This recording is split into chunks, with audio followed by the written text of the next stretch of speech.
We are back. Welcome back, everyone, to another episode of Lancescurv. If you do not see us on social media anymore because we've been censored, it's going to happen one day.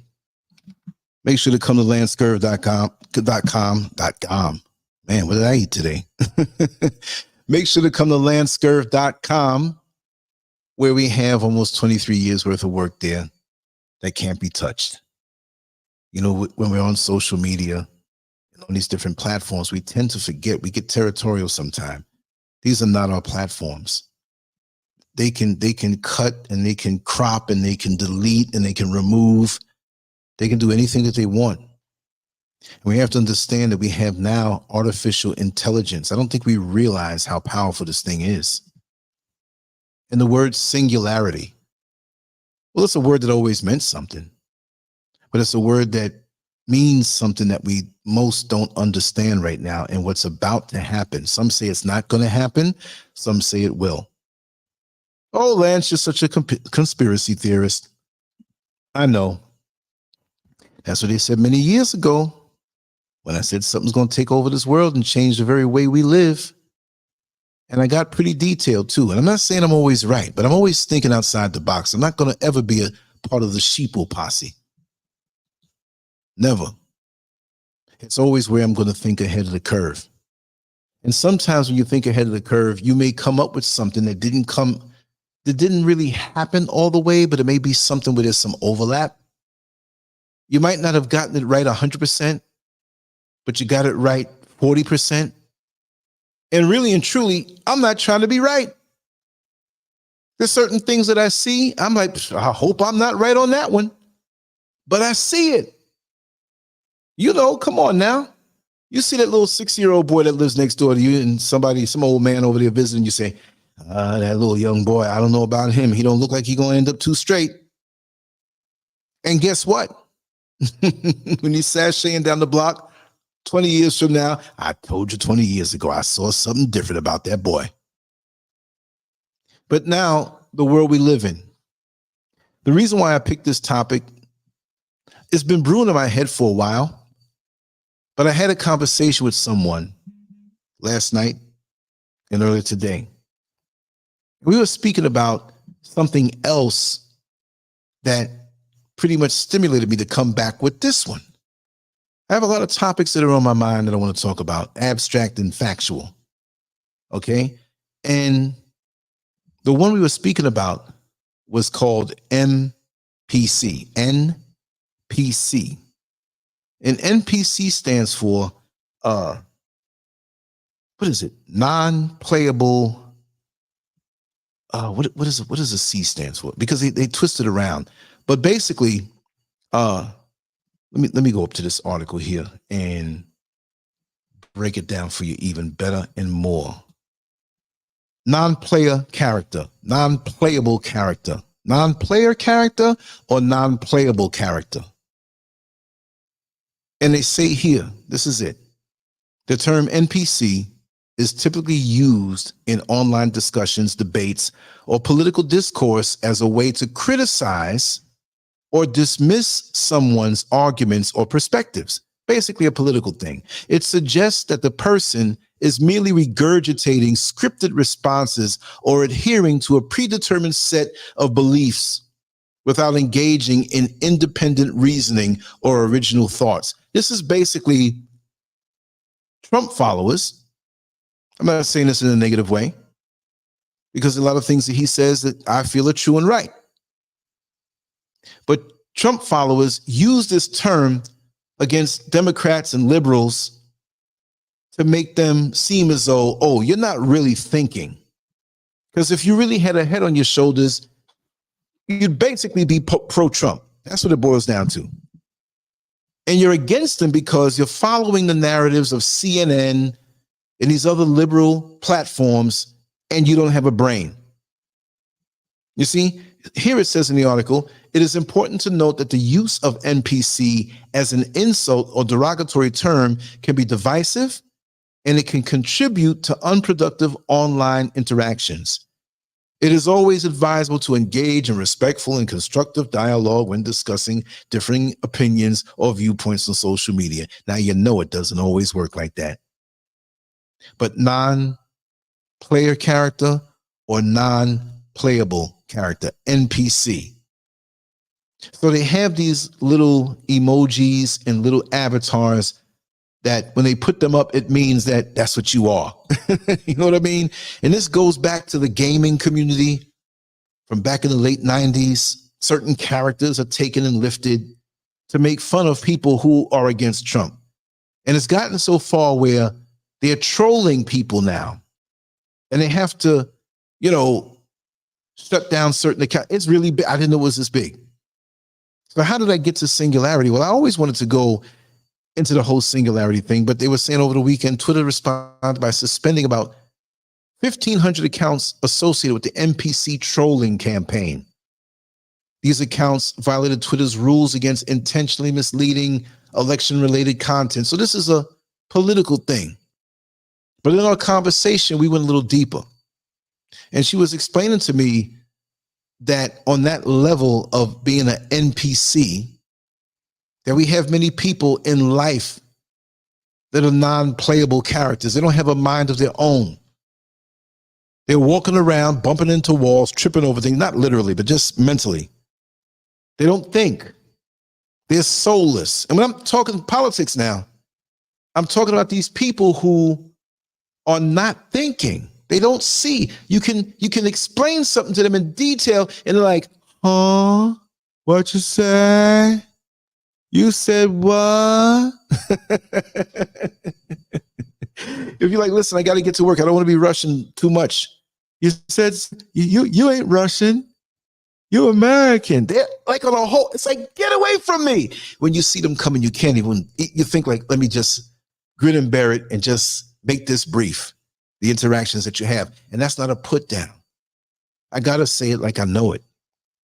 I gotta say it like I know it, because lots of times it just irks me that we're all on different levels of realization, but oftentimes there are many people who don't want to leave. They don't want to leave that level of having their face, their head deep in the sand. You see what I mean? And that's annoying. Not that you think that you're better than them. No. But they're trying to, they don't want to grasp, but you're trying so hard to make them understand. We can learn from everybody. We can learn from anybody. They say a child shall lead them. We can learn from children. It's not about age. It's not about status. It's not about what degree you have or don't have, education level. It's not that. But when you're trying to come together, because we're the sum total of all of our experiences put together, right? So we're not going to be the same. So sometimes we'll know something a little more about a particular topic than someone else. And the same for them. When people know more about me, I submit and I'm like, listen, I don't know much about that, but I would love to learn, because that increases my game.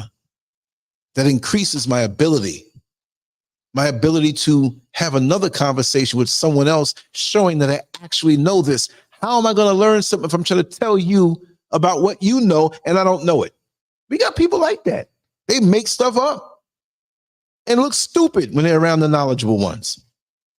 That's why when I speak, and if I know something, I know something. If somebody's on the show or in the chat room that you're not going to hear, oh, Lance, it didn't really go like that, man. You don't know what you're talking about. Nah, that's embarrassing. Big platform on YouTube, Lancescurv, and I'm talking out my head. Somebody's going to know. And like I have the term, I don't think anybody's stupid. But one of the humbling terms that I use myself is that everybody is a little stupid in something. And that's not a put down, because some people are offended at that word. I'm not stupid. I'm not saying you're stupid. It's just that you may not know everything about, look, Tiger Woods in playing golf, he's supposed to be one of the greatest. He may not be the great, his personal life and how he conducts himself, whatever, that's a whole other thing. You take Mike Tyson. I kind of think he knows how to box and fight and really knows the stuff. Mike Tyson can't tell Tiger Woods anything about golf. Tiger Woods can't tell Mike Tyson anything about boxing. They're both great in what they do. They're known. But sit down somewhere when you're in an arena of things that you don't know. Sit down and learn. I can go up to a point with certain things, and I'll leave it alone when I get to that point where I don't know. Let me move on with Singularity. And we've been talking about, I've mentioned this before, and I want to read off an article that is something that we can digest, because I picked up a bunch of really detailed stuff. Singularity, and you see the title of the show, when robots start outsmarting us. It doesn't mean just robots in a human form, but computers and all artificial intelligence.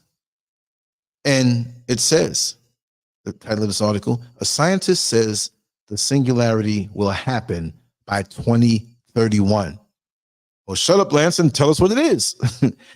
The singularity, the moment where AI is no longer under human control, is less than a decade away, according to one AI expert.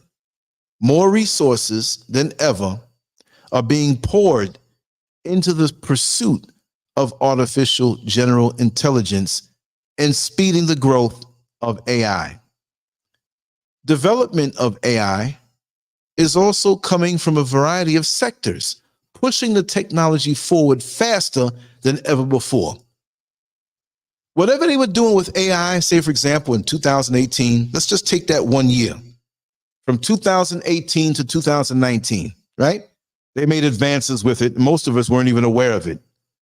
But let's say between 2023 and 2024, this time next year, this 1 year, the gain and the push for it is way more than from 2018 to 19, and probably like 5 or 6 years worth within the 1 year. So it's moving forward faster. This is the rage now. I saw an ad for some type of program that can be used to detect term papers, homework for school, different things that you use in college when you're writing papers, because now it's so easy to do your homework.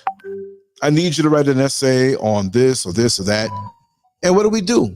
We go ahead, punch it in, and we have it. That's crazy. Artificial intelligence. That's amazing, if you ask me. So this thing was made to bust a person who's using it. It's getting that bad. And there's no way that we can tell. I mean, normal people can't tell. It's perfect diction, perfect spelling, no typos, everything. Perfect paper. But it's making us lazier. Okay, here it is. There's at least one expert who believes that the singularity, the moment when artificial intelligence surpasses the control of humans, could be just a few years away. That's a lot shorter than current predictions regarding the timeline of AI dominance, especially considering that AI dominance is not exactly guaranteed in the first place. And they mentioned some names here. I'm going to go past all of that. I don't want to get too technical.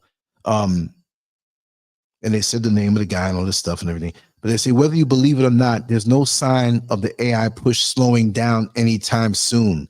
Large language models from the likes of Meta and OpenAI, along with AGI, focus on Elon Musk's XAI, are all pushing hard towards growing AI.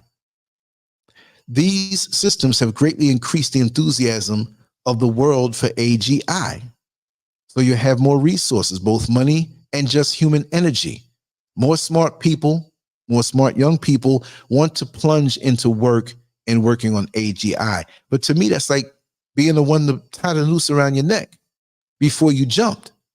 You see what I mean? That doesn't make any sense. Let me flip over to this other article here. I made a few points that I wanted to, okay, it's going to say pretty much the same thing, but I want to read it out as grass. I think this is the best article. Okay, I'm going to read this. It's a little redundant, but I'm going to come into some points that then I'm going to freestyle on this, because it's not just about this. This is kind of flat to talk about, but I see a whole lot more and I always put it out there. I'm not going to hold it in and later on say, see, I saw that, but I didn't say nothing. No, I'm saying something from now. I'm just going to read this and we're going to freestyle for a little while. Remember, we have Neil Frazier coming on. Oh God, what time is it for there? For me, it's 8. So 5 hours behind. It would still be 3, I think, 3 p.m. Eastern Standard Time. But because of the 5-hour difference between here and West Africa, I had to add that hour on. So it's going to be 8 for me. So it's just 6:17 now for me. So I got a little time to flow on this. I might be here for an hour, a little over an hour. But every time I say that, I always 2, right? Anyway, this is the next article. What is singularity? In technology, the singularity describes a hypothetical future where technology growth is out of control and irreversible. These intelligent and powerful technologies will radically and unpredictably transform our reality. The word singularity has many different meanings in science and mathematics. It all depends on the context. For example, in natural sciences, singularity describes dynamical systems and social systems where a small change may have an enormous impact. I don't want to read too much of this stuff here. The technological use of singularity took its name from physics. The term first came into popular use in Albert Einstein's 1915 theory of general relativity. In the theory, a singularity describes the center of a black hole, a point of infinite density and gravity within which no object inside could ever escape, not even light. The current knowledge of physics breaks down at the singularity and can't describe reality inside of it. When singularity is used to describe the future, the focus is on a level of extreme unknown and irreversibility, right? The term, and I think we're here. Yes, there's something a little more you got to punch to come on in, sweetheart. Robin Hood, I see you there, but there's some prompts there that you're going to have to, oh, there you go. Welcome on in, Robin Hood. Hey, what's up? Yeah, you came at the good part. Oh, she fell off too. Just as quick as she got on and said, what's up? Boom. I think we about to have a good one tonight. That's them things working, knocking us out. So I'm going to continue talking until she comes back. Let me see. Okay. Oh, that threw me off. Let me just get rid of these other articles here. I don't need to have too many screens open. All right, let me clean off all this stuff. Don't want to use too much bandwidth, right? Okay.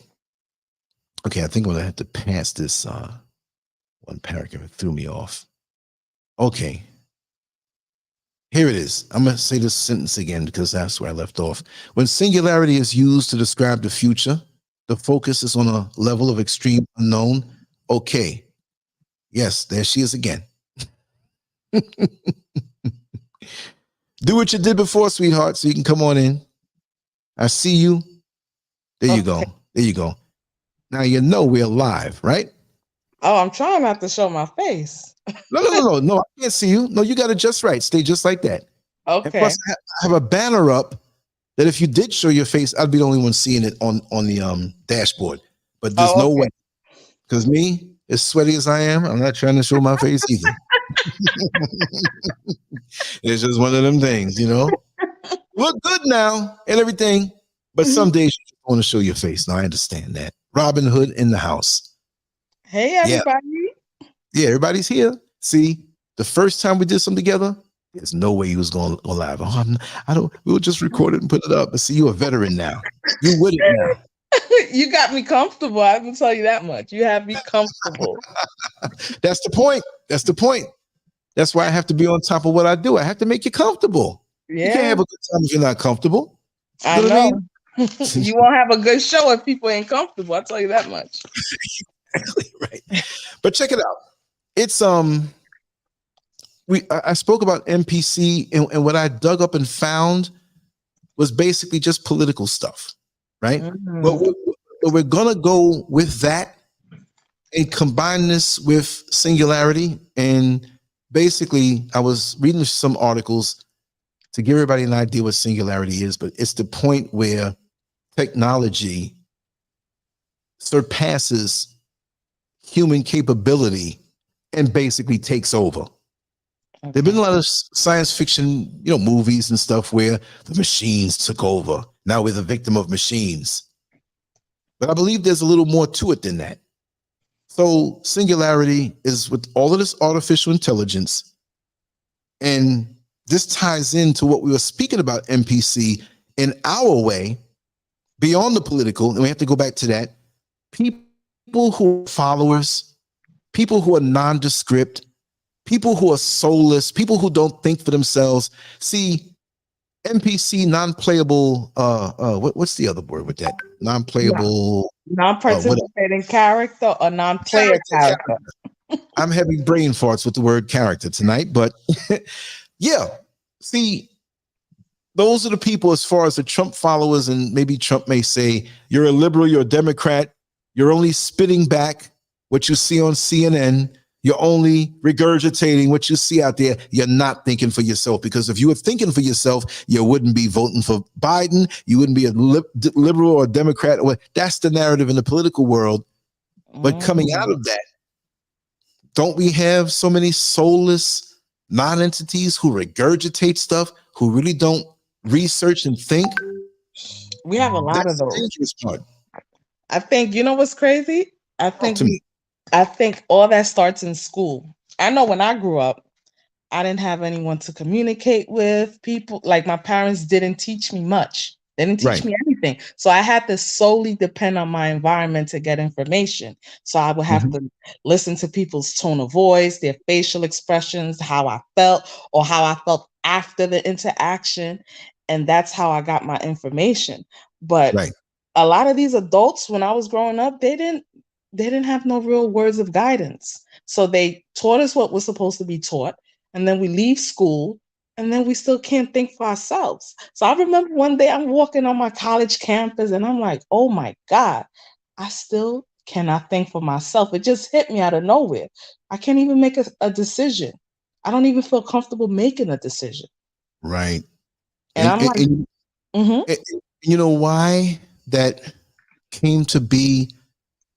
And I experienced that mainly, I'll say my parents, but basically my father. Yeah.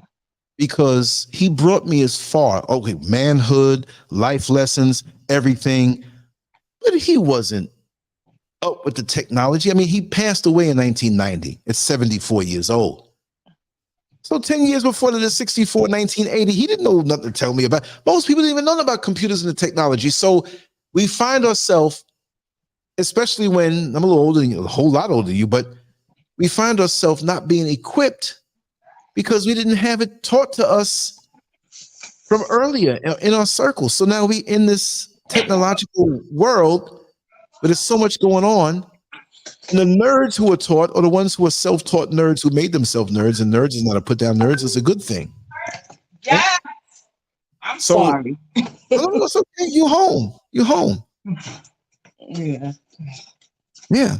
Okay. So no, but that's what it is. And it's just so we're still changing so fast we don't realize it. So as far as the NPC, non-participating characters, the bottom line is that in life we have people like that. They don't realize what's going on around them as far as these advancements are concerned, which is much more technology. Just like when they speak about CERN and looking for the God particle, and so many demonic entities were released, whether it's true or not. Let's just say, I'm not saying it's definitive, but to me, it seems like since that happened, since they successfully did that and ripped the fabric between the physical and the spiritual, where things that are in that realm are free to roam now, it's more killing, more decadence, more twisted sexual things in the world. And some people say, well, it's because you're getting more information, because we have more access to information. I say, hell no.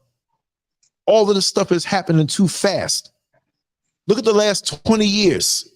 That's it. And I always go back to 911. So let's just say 22 years. And the 22 years prior to that, these last 22 years after 911 moved so fast than the prior 22 years.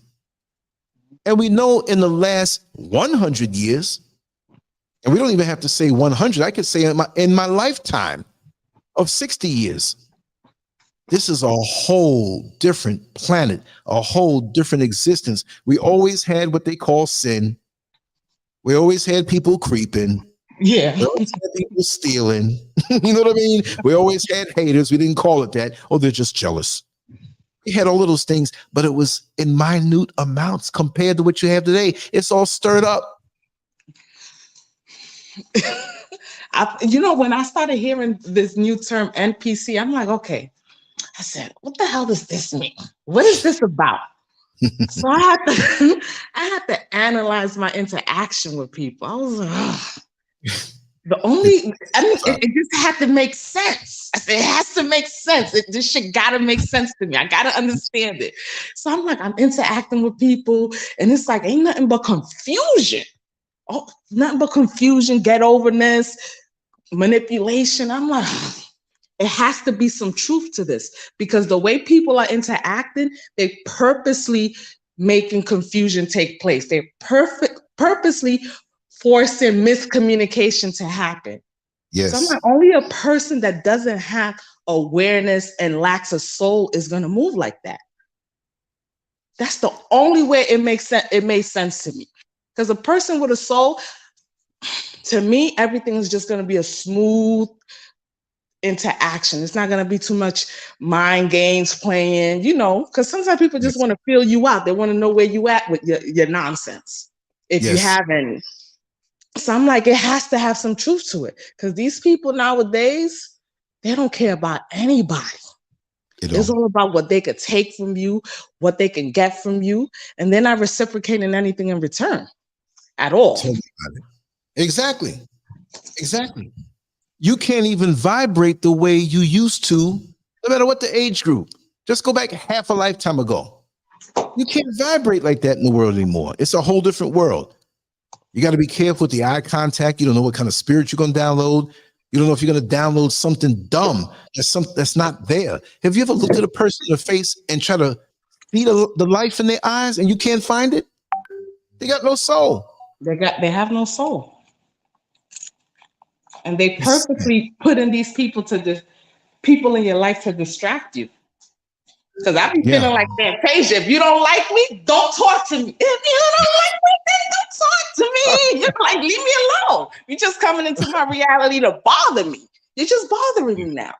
You interrupted my flow. You're not coming here with good intentions. You're not coming here with words of wisdom. You don't know how to pull me up if I'm feeling down. I don't need you around. Wow. I know I can be a little bit too much sometimes. Wow. I could be extra. Wow. And you see, I think it's more than just the one singularity. That's the technology. But I think that we're giving up so much of ourselves. We can type in things instead of writing things out ourselves. Yeah. Right? And we're getting lazy. Our minds are shrinking. Our creativity is leaving us. And we're giving all of this to this AI. We're feeding it. It's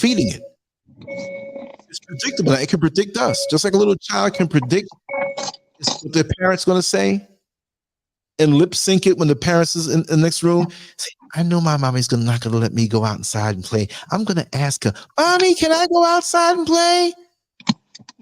And then the child lip syncs what the mother's saying. No, Jody, you can't go out because you didn't do your homework last week like you should. And the kid knows exactly what word and what words and the combination, and she's going to make up the face because she knows it so well, because the parent fed so much into that child directly and indirectly.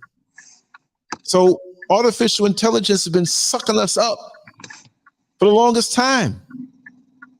You understand? And we're giving it up. We should be the dominant ones. We think it's helping us. It's dumbing us down. We don't remember phone numbers anymore.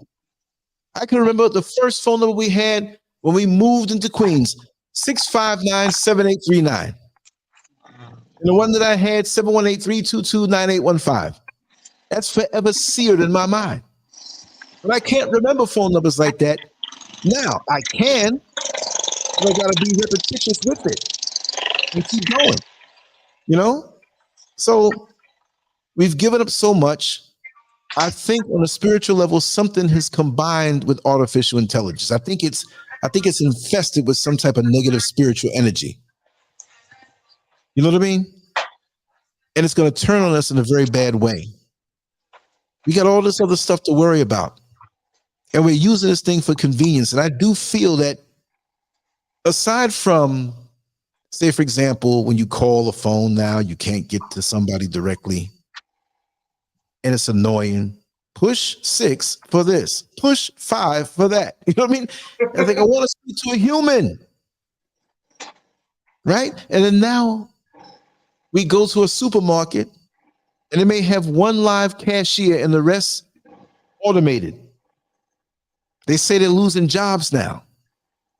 Well, it's not just those kind of jobs. Wait till we start thinking about people who are in the corporate world, who figure out certain or troubleshoot in certain areas of the company. They won't be needed anymore. And if anybody is needed, it's just to be one person over a whole area. And what they pay that person is going to be pennies on the dollar compared to what the others got from before. So see, and I always use the analogy. You have that sister who's on the job for so many years. And she's been going for this promotion that they never give her. And the bottom line is, there's that guy who's a cousin of the owner, nepotism now. She trains him, and she doesn't think nothing of it, but they flip it on her and make him her supervisor.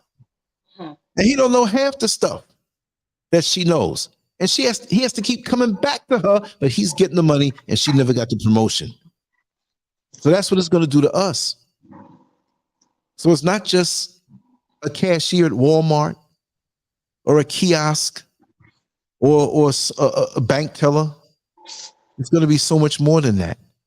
And on a spiritual level, we won't be able to get away from it because our search history, our emails, the things we type out there, the things we look, it knows us real good. Wherever we turn, it's going to be there. And what if it's injected with someone else's perspective slightly? Because I've messed around with it. And I've asked this thing questions. And it didn't want to answer a certain way. I was trying to make it answer a certain way. It's just like when somebody, what is the thing there that's the smart thing in your house now, where you can ask it a question, you say, Alexa? Yeah, Alexa, is the government watching me? And it don't answer. That's telling you it right there. What you think about that? Oh, well, Alexa been listening to us. There's some questions, because you know who did that little test? Alex Jones. He did that test as well. He was like, Alexa doesn't answer certain questions. Alexa does that on purpose. So he did it on his show, and he showed everybody what Alexa did. She liked to play stupid when it's convenient for her. Right. But when you ask her technical questions, she's not going to answer it. It's like she was designed to do that. Wow. I just think that society is just made for us to stay in a state of confusion. I don't do confusion well. I don't do confusion well at all. I need clear communication, direct communication, and I need it to be transparent. But people they feel like they don't have to do that. They feel like they don't have to work on themselves and learn how to properly communicate. And that's where the self-evaluation comes in. When are you going to evaluate yourself and see what's happening out in your reality? How are you interacting with your reality? You don't see the patterns that happen. Like, I know what the patterns in my life are. You know what I'm saying? I know what issues come around me and what I have a challenge with. But there's people that are not paying attention. Like when I told you, I'm trying to see how this NPC really applies to my reality. And I need to see the glitch. I need to see it, because when you see it and you experience it and you feel it and you understand it, now you can actually explain it and move a certain way with it. So I was sitting back this morning and I'm like, dang, I need to see the glitch. And I'm like, have I seen the glitch yet? And I said, hell yeah, Right. I already saw the glitch.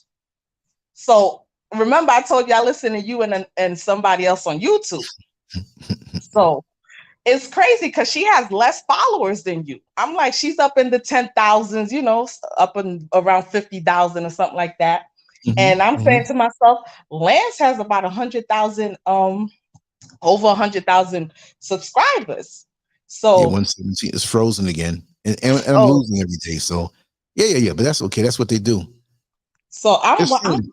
I Yeah. saw, I was this particular day, I was watching something that she did live. And Right. I'm like, okay, I saw it for myself. You know, I caught a small part of it, a part of what she was talking about. So I saw that she went live that same day, right? Mm-hmm. I go back on to listen to it because I was moving around and I couldn't complete listening to her show. So I went back to finish it. It said that she went live 2 days ago. And then Right. it said, when I saw it, it was at 17,000 views. Then they dropped it down to 11,000 views. I said, look Wow. at this shit. I said, so So, they doing this shit to her. Imagine what mm-hmm. the hell they doing to Lance. Imagine what the hell, because I saw it. I physically saw it. Now that was some internet shit that I saw, right? Right. So Right. now, Right. Right. now I'm going And they into want my me to go business. away. You They want know, me to go away. they want you to go away, but you ain't going nowhere. You ain't You going know that. nowhere. I got They know look. that. I got 24/7. I got nothing but time to be a thorn in their backside. And you retired. So you definitely got the time and energy. Hidden away. They can't find me. Well, I don't want to say that too loud. They can if they want to, but I'm saying that I got all the time in the world. When I increase the other things and this thing and all, they're gonna be like that roach or that fly on the windshield when I'm driving slow. They holding on. I start driving fast. They won't be able to keep up. I'm gonna. The agents are gonna have dark circles under their eyes because they ain't gonna get no sleep. Because I'm gonna damn near not get no sleep. So I know they're not gonna get no sleep. You know what I mean? So let's rock. It's gonna Exactly. happen that way. I ain't got nothing else to do. You know what I mean? So that being said, and they know that, and I'm not compromised. Things have come to me to compromise me, to test me, the rabble rousers, all of that stuff. I'm used to that. I'm built for this. I'm gonna be right here. As long as I have good health, I'll be right here. Them folks out there, the agents, they better worry about what they doing. You know what I mean? But you know what? I'm good. I be sitting back, Lance, and I be thinking, how could you want your society to be stressed out? How do you feel? How do you sleep at night knowing that you have your society stressed out and distracted and not focus on what really matters, which is mastering themselves, their thought, and their reality? These people, they're sold out. And it's not about caring because these people who are on a certain level, it's a narcissistic thing. They don't care. They can only act as though they care when it's convenient for them to come off like they care, but they don't care. They want what they want. See? And they don't want to see you thrive. They must have control. They must have something going on where you cannot thrive. So for you to be stressed out, sucked out, is what they want, because now you have to submit yourself to them now because they have control. They do not care. Just like when they say they want the population of the world to go down to a certain so many million, 500 million, that's 500 million. So all of these people, the majority of the people in the world have to be snuffed out. Mm-hmm. You see what I mean? And that's not right. But who cares about right? They're so far gone with what they want. They become like gnats that are buzzing around. You know, and the gnat don't care. The mosquito don't care. He wants your blood. He gonna get your blood. They don't care. Not one bit. They don't. So yeah. So They be doing experiments on us, and we don't even know. That's the crazy shit. We don't even be knowing. But see, they be telling on themselves. Like one day, this is when I was in high school.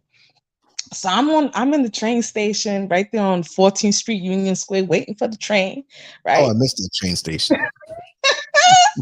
So I get home, I take a shower, I'm cleaning my nose, and I'm like, I'm going inside my nose. I said, I didn't go nowhere. I went from school to the train station and back home. Why is the inside of my nose black? So Oh, now, wow. fast forward, right? I'm laying up in the bed watching TV in my room.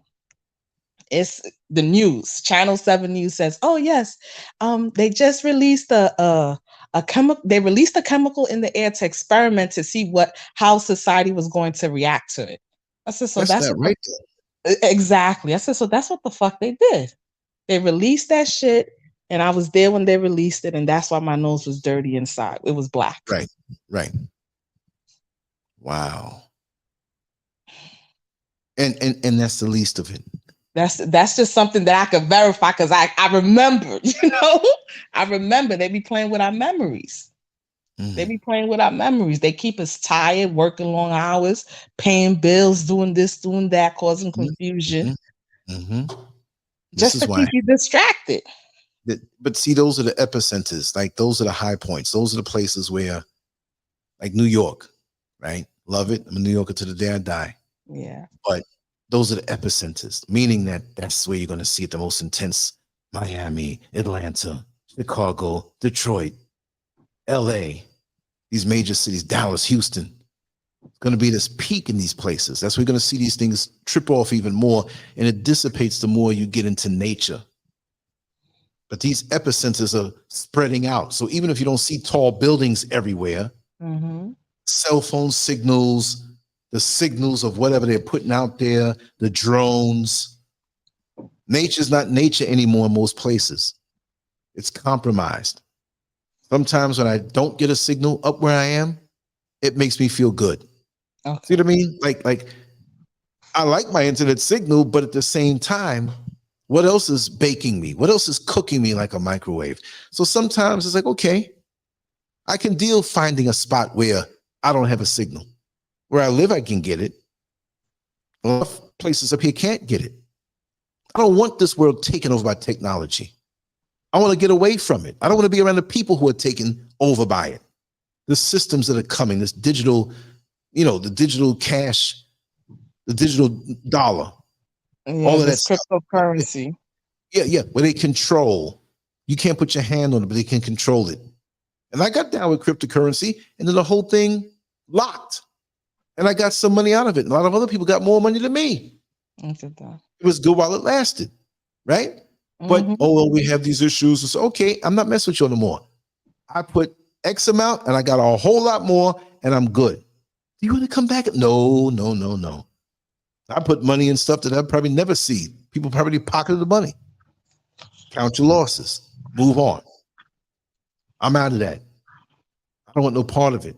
It might be good to somebody, but there's too much going on. There's too many things. Again, we find ourselves in a worse place because everywhere you go, you see this thing about AI, the spiritual wickedness that's out there. And AI is wise because we done programmed it. That's our monster.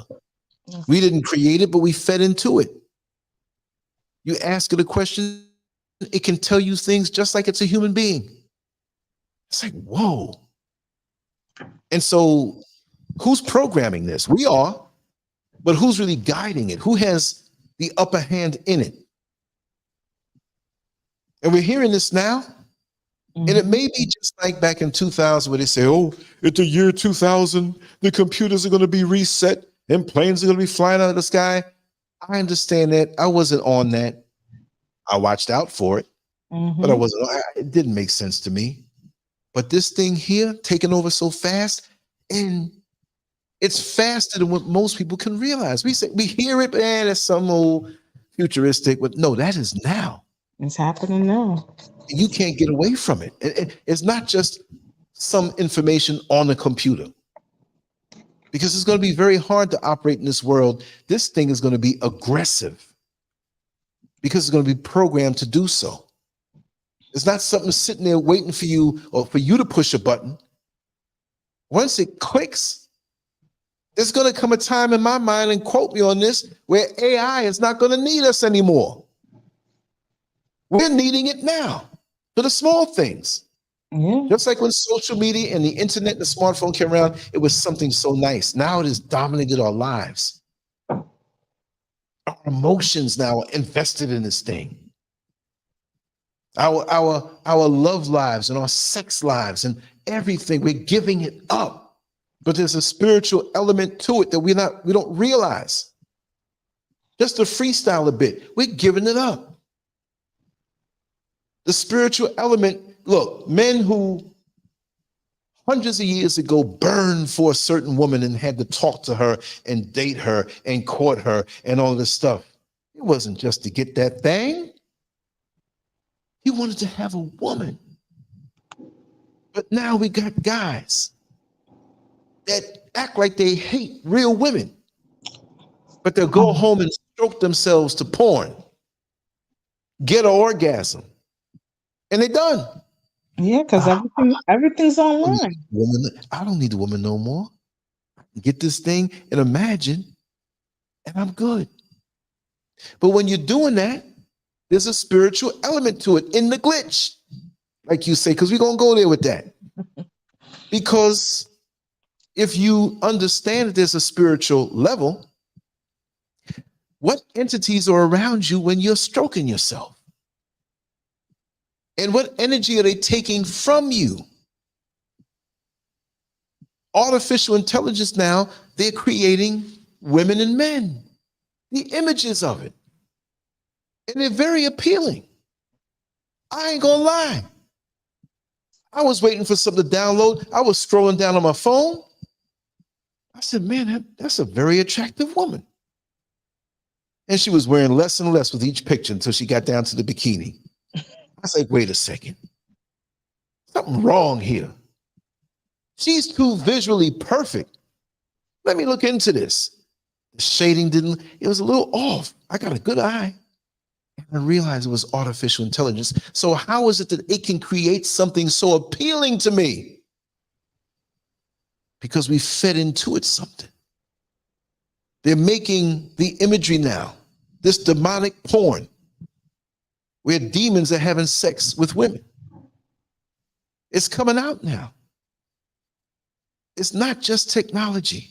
It's a merging of spirituality, not good, but on the lower levels, and it's going to control us, and it's going to run us down to the pits of hell even more.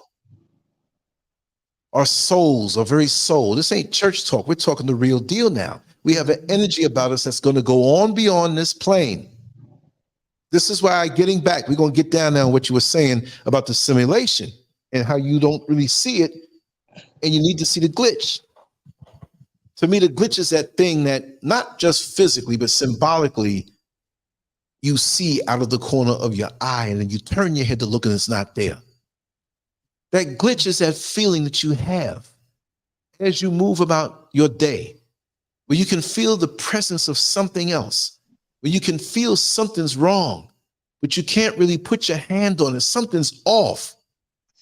And more with each passing year in my life, I'm beginning to feel, yes, that this is a simulation. But this is a real, very much real to us. How do we know that this is not an artificial intelligence simulation of some kind, but kind of crude? And they're cooking up something even more powerful for us. We go by our five senses. But like I said, when we were speaking last night, I said, what if, or just like you go to the amusement park and you got the real roller coaster, and then you have the room that you go in, this big room where it's a simulation, and they give you these glasses, these 3D glasses, and there's a big movie screen right in front of you. And the glasses, when you're looking at it, all movement looks real. Mm-hmm. So you're sitting in this chair. It's almost like a lazy boy kind of chair. It kind of wraps around you. And you see on the screen, there's the imagery of what it would look like if you were on a roller coaster. Not a view from on the ground and you're looking at the roller coaster. This is like you're in the front seat of the roller coaster. And it's taking its time.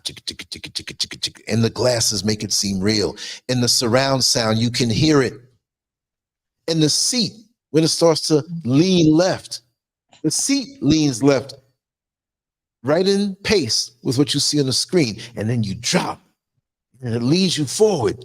And you sitting here with glasses on, in this chair, strapped in, because they got to strap you in to make you feel like you're in the roller coaster. You start screaming. Well, what is that? It's a simulation. But guess what? What about a nightmare? Didn't the nightmare seem real when you were sleeping and that monster was chasing you? Mm-hmm. And you wake up, and you look around and, oh, that's a dream. But you're still scared a little bit to get up and go into the dark bathroom when you got to pee.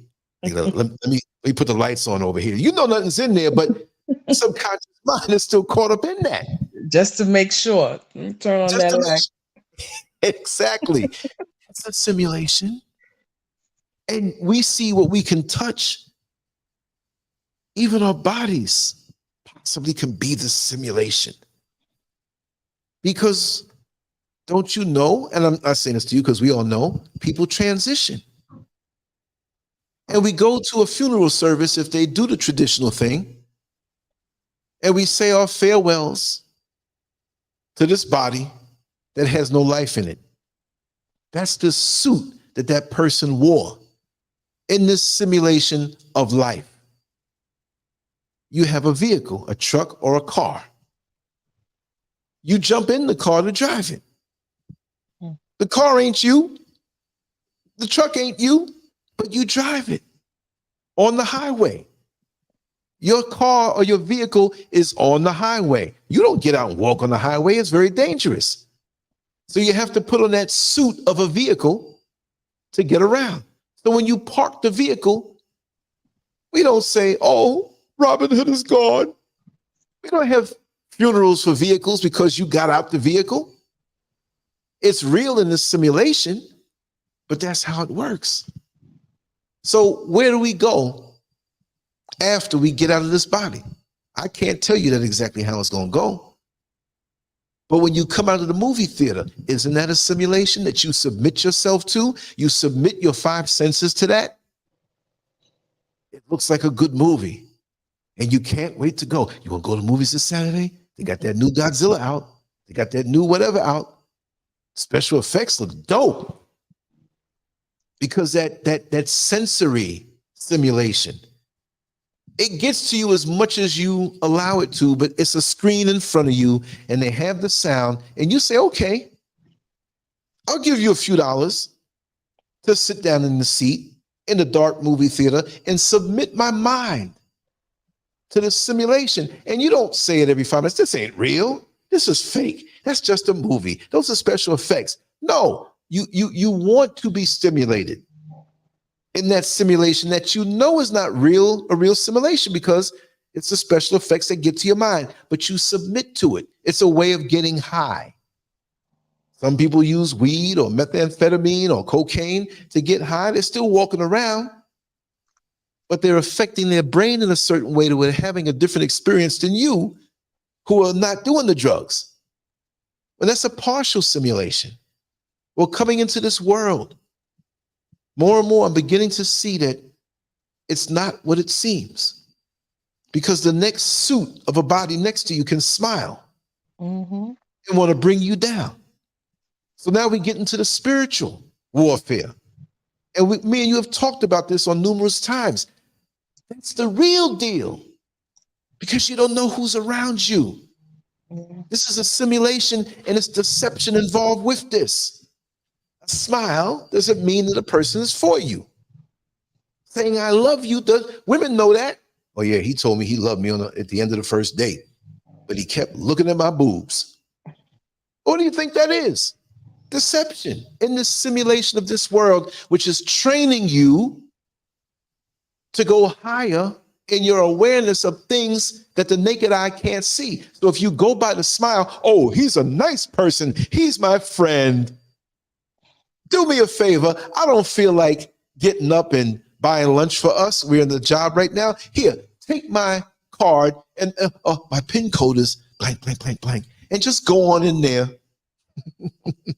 and pay for our lunch and bring it back and get whatever you want. That was 12 o'clock. It's 12:30. Lunch is over at 1:15, the joke ain't in sight. And you had a lot of money in your bank account, right? Yeah. And you check your stuff and there's a shopping spree. They went and got food and they never came back to the job. but they smiled at you. You see, we got to get a little more wise as to what's going on. This is definitely a simulation, and you will see glitches. Like I saw the young lady at my front window standing there 2:08 in the morning, fog, miles and miles of empty road, dark. How'd you get here? There's a muddy road down the way. When it rains, it gets a little muddy, but you got these nice shoes on and this nice outfit on, and you don't have no mud on you. And when she walked away, she damn near got a little distance and faded out. Where'd she go? Coming over here looking for money to take a trip to Kumasi to see her grandmother. Man, that wasn't real. That wasn't real. You walk down the street, and this is me talking. I'm not saying this is the way it is. You can't tell me that everybody that you see walking down the street is real. Bright, sunny day. Bump into, excuse me, sorry. We don't know. Look at The Matrix, where they were walking down the street and there was that woman in the red dress staring right back at you because she knew that you knew that she really wasn't real. This is a program. What if this is school for us on an eternal level? I'm just throwing out some ideas. What if this lifetime is a course that gets you honed and ready for something else out there that's more deadly? We're going to put you on Earth around the year 2000. You're going to be born before then, and you'll pass away after that. We're going to leave some people in that simulation a little longer if they get the lesson quicker. Some may not get it. We're going to have to give them remedial lessons. So everybody's going to have their dealings with this course, but it's going to be for different purposes for each one. And then we're going to introduce you into another one, right? Because we're getting sucked in a way where in the man-made world is just too much. If we weren't thinking, we would indulge in it 24/7 because it's too damn sweet. It's so easy sweet. It's very easy to get involved in this reality and just turn in the opposite direction. Like I was just talking to one of my girlfriends, and I was like, because she was telling me, oh, I don't like people using me. I don't like feeling like I'm being used. That's how I keep my my interactions with people to a limit. And I told her, you focus on the wrong thing. You focus on people using you. Don't focus on that, because their own mind is gonna do them in. Everybody that tries to get over on somebody, you see them 5 years from now, 10 years from now, they're always in a pit of struggle. Yes. It doesn't fail. It does not fail. So it's like, I feel like while you was talking, I think I got an aha moment. I was like, maybe if we focus on what's considered good, showing compassion, being relatable, being a decent person, maybe that's the only way we could move throughout these different realities. That's the ultimate protection. That's the ultimate. That's the only way for us to actually level up. It's so easy to drive recklessly to get next to that person who flipped you the bird on the highway. You see what I mean? Yeah. It's so easy to get caught up in that. So when you see these games being played around, you pull away, get into your peace, get into your silence, get into your meditation, because these things are designed to pull you away from mastering this level and seeing the lessons in it, because you're so emotionally involved in the revenge, or I'm going to show them. And no. And like I said on one of my old rooftop videos, I said the best revenge is sometimes to not do anything at all. Yeah. Because when people have that kind of spirit, it didn't just develop at that moment. They had it already. They're just taking it out on you. They're also going to continue if you were gone. Mm-hmm. They're going to meet their match when that time comes. When you see somebody flying past you on the highway, and you're like, man. And then you go 10, 15, 20 miles, and they're smacked up around a pole, and you saw it. You saw what their rhythm is going to bring to them. Hopefully not, but they learn their lesson. You move a certain way, you attract a certain type of energy to you. Yeah, and I swear to God, I've been talking about this book for a minute. The Power of Your Subconscious Mind. Yeah. It taught me that. Like, I hold on to my books like for dear life because I don't know. I don't have all the answers. And sometimes I need guidance as to how I should be thinking. How should I process this? Because the Right. people around me, they're not moving like that. They're like, man, they did that motherfucker wrong. They did me wrong. I'm gonna do that motherfucker wrong. Eye for an eye. Right. I don't Right. want to do that eye for an eye Right. shit. Like, I don't want to live like that.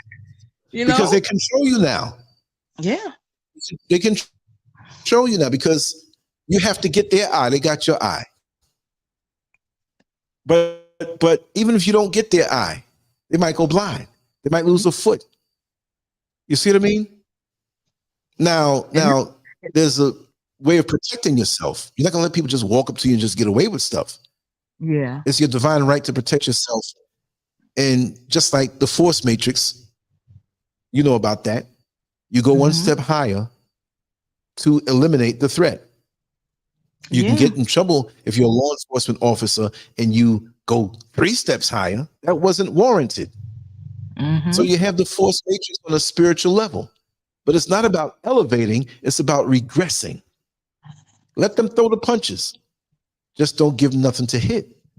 Yeah. Because if you focus on your ascension and not their attacks, they will attack, but they can't attack what they don't know. So keep those monitoring spirits around you, not knowing your next move. They'll be running themselves down to try to come after you. You're getting your work done.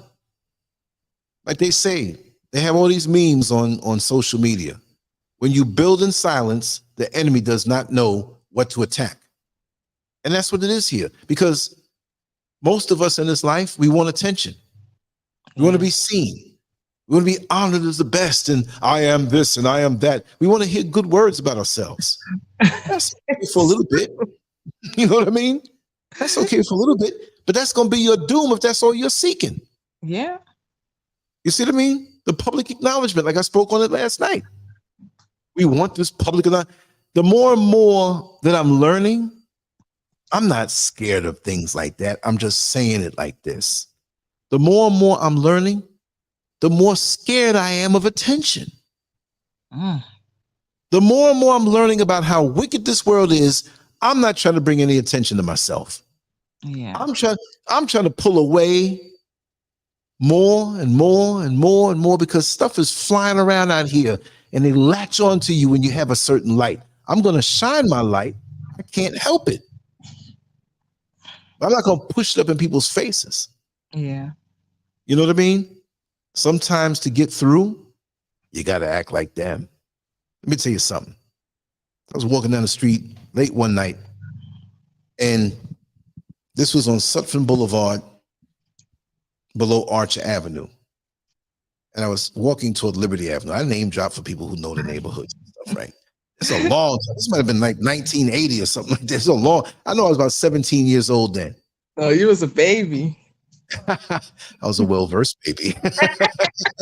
Like I said earlier, our inside joke is it brings back memories. I wasn't really a baby. It brings back memories, right? Yeah. So I saw about 15 dudes. They were far away. They were way down around Liberty Avenue. And I'm heading that way. Now I knew by the way I was built at that time, you didn't see bodybuilders walking around the street at that time, especially young, 17 years old. I was competing and looking good. And that made me a target. If it was one-on-one, some dude walking down the street, okay, how you doing, man? What's up? But 15 dudes, they're going to have to try me. I know they're going to have to say something. Oh, that muscle dude, man. I hear the muscle dudes ain't got no dick. I hear the muscle dudes. They ain't got nothing. So why are you worried about it as a man or a male, right? I mean, I'm used to that. And I'm slick out the mouth too. Oh, really? You got a sister? Bring her to me. You'll come back smiling. You said it without saying it. And I also know my mouth can get me in trouble too, right? So as I approach these dudes, They were wilding out. They didn't really notice me right away because they were kicking things. I was like, oh man, they're gonna try to do. Look, I might have looked like Superman, but I can't deal with no 15 dudes. But in my mind, if I had to, I'm gonna do it. But you gotta outsmart them. So I dipped into the phone booth. It wasn't a full phone, the old timers, you know, the kind that you know not well. No, I think they got rid of those too. But the ones that go halfway to your waist and you just step into it. Okay. So I acted like I was on a phone call, right? Mm-hmm. And as they approached, I started screaming in the phone. I can't repeat the curses that I said, but there was a car parked next to the phone. So I had to think quick. It was a pretty nice car. I'm like, man, you got me out here, man, waiting for this, man. Don't have me out here.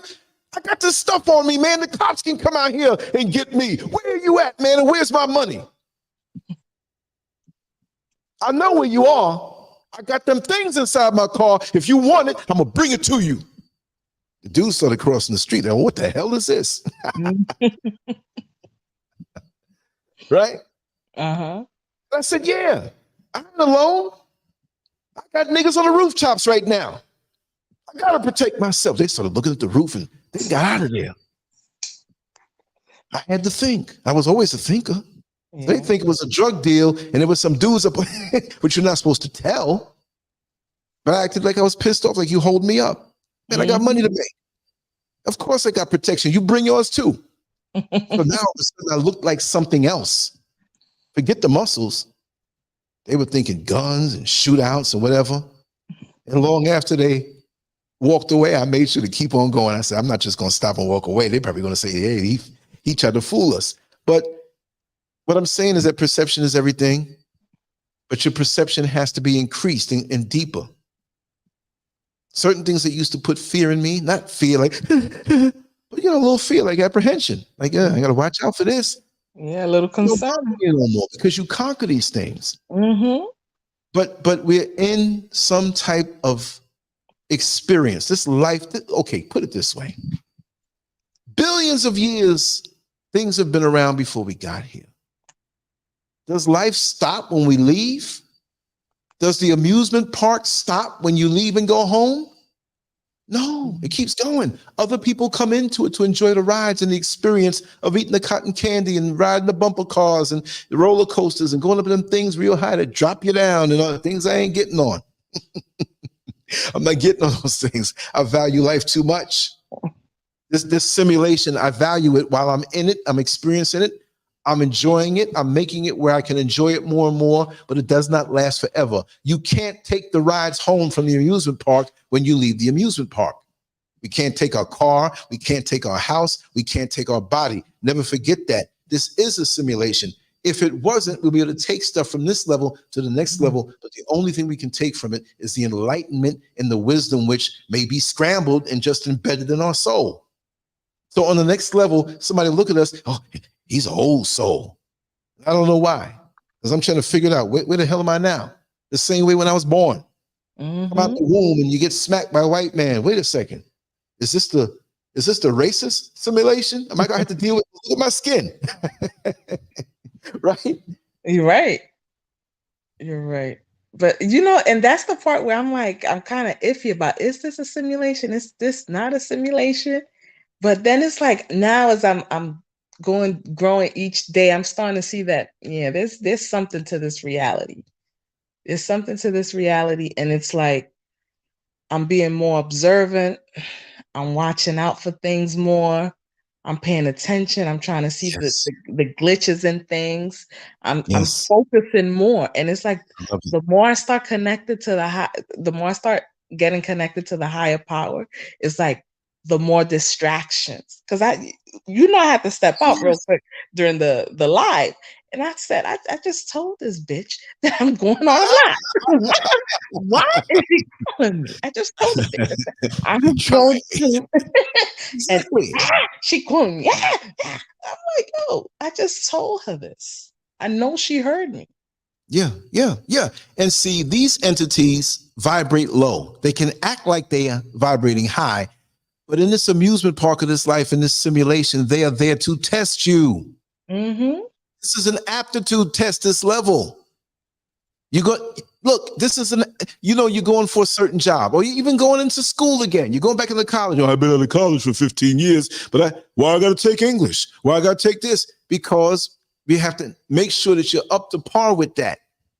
It's not like you just came out of high school and all things are good.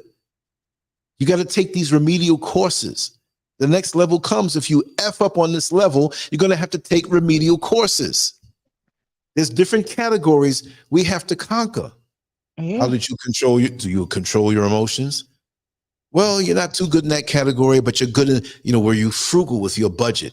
Did you spend out it's not about money. It's about the control with what was given to you to disperse it evenly and cover the things that are important so you can be an adult and be self-sufficient. Are you good with that? Because on the next level, you may be placed somewhere because of your expertise. But you may not be placed somewhere because of your lack of control in certain areas. You see what I mean? Like Muhammad Ali said, he said, you look at me and you feel sad because I now have Parkinson's. It's not his exact words. I'm paraphrasing it. Yeah. You may feel bad, but do you know, I realize that I've been places that most people won't go. I've been to countries that most people won't see. Everywhere I go, people know me. And there's so many people that want to know what that's like. Yeah. And the majority of people in this world will never know what that's like. I've met leaders and kings and queens. I've known what it's like to have money, to have your own jet. Yeah, I'm not caught up in the materialistic thing, but there's a responsibility that comes with that. I have to kick back certain words to you from what I've learned. And it's a known fact that Parkinson can affect you as a man. Now, he didn't say it like this. Yeah. He said it some kind of funny way. But he says, since I got Parkinson's, I feel good with my shot and getting into heaven. And we don't know what he meant by heaven, a higher place. We'll say that in general. Yeah. Doesn't mean wings and gates, angels, and that European thing, that doesn't work. But that higher place. And they said, well, why do you think since you got Parkinson's that you have a better shot to get into a higher place? And this is what he said. And again, these are not his exact words. I'm telling it my way. Well, since getting Parkinson's, I'm a little shaky. I can breathe, I can eat, I can do certain things, but other things ain't working. And you all know that I love the young ladies. But with certain things not working, I'm not going to get in the trouble that I used to get into because I couldn't say no. So now that that's covered, I won't get in that kind of trouble anymore. I got a better shot to get into heaven. He did not say it that way. That's me saying it that way. And he said it in a decent way. Yeah. So sometimes something that you have a problem with, right? Because the ladies were coming to him and he was going after the ladies. There was a picture of him. I don't know if anybody realizes it. Muhammad Ali had 4 official wives, but he didn't have much control to say no. I know what that's like. You know what I mean? I identify with him on so many different levels, right? We've had our conversations, but there's a picture of him with his 4 wives. He wasn't married to them all at one time. They didn't know about each other. Maybe one knew about the other one. He was creeping with one before he married them. But the one he ended up with, I forgot their names. Lonnie was the one that had the freckles when he passed away. Sandra was the first one that was worldly, that he couldn't get with or stay with because she was so worldly. Belinda was the one that had, I believe, the majority of his children, right? She was a straight up Muslim. And we had Veronica, right? Who was that 3rd wife. It's funny because I have a daughter that has the same name as one of Muhammad Ali's daughters. And my first wife was named Veronica. So I'm like, I'm trying to copy him in that. But he was standing there with them all at the same time, but they couldn't have known. But the funny thing, the one he ended up with, I'm just saying this as a footnote since I brought that up. This has nothing to do with the story or the show. But the one he ended up with before his death was the one who grew up in his neighborhood, I believe down the block or across the street from him, that when he was champion, she was a little girl. Now, he was not a pedophile. It just happened that there's pictures of him, she's, oh, wow, because it's a neighborhood guy. Yeah. And he went all the way around the world, did so much, and she wasn't like in diapers or something, and he's 30 years old. No. She might have been 10 years behind. So, if she's 12 and he's 22, I don't know. He could have been 25 and she was 15. I don't know. But it wasn't that kind of vibe. But went through all the way through life, and she cared for him in a different way. Mm. It wasn't like she was like the most beautiful, the model like Veronica was, or you know what I mean? It ended up that way. He said basically that happened, to bring it back to the point, and it helped him to get into heaven, because that was a big thing for him. Mm. And a lot of us as men, and especially black men feeling pressure, we have our escapes. Some go to liquor, some go to crack, some go to drugs, some go to weed. Some of us get into the sex thing beyond really what is necessary, because that has become its own drug that we can't shake, because we have hormones, we have thoughts, all these gorgeous women, and the stress. It's been proven. I want to say this too. Okay. Not in defense of promiscuity, but it's been proven. I got to get my friend Angelo on. He's into nature big time. We've always been this way. I've known him since 1969 when I was 6 years old. But when an animal feels the threat of death, it wants to have sex. Now, I'm not saying there's a chicken running from a fox, and while the fox is trying to bite him up, before the fox bites me, I want to have sex. No, it's that impending doom. So look at what we feel in the hoods with the cops going up and down. The pressure we feel from within, trying to get some kind of money, some kind of job, and there's no opportunities. Your woman is not pressuring you, but you're the man you're supposed to secure. You're supposed to bring home the money, but you're not making any. You're hearing her, but you can't earn her comfort because you're not bringing security. So we feel precious, and that most men feel that, but especially us.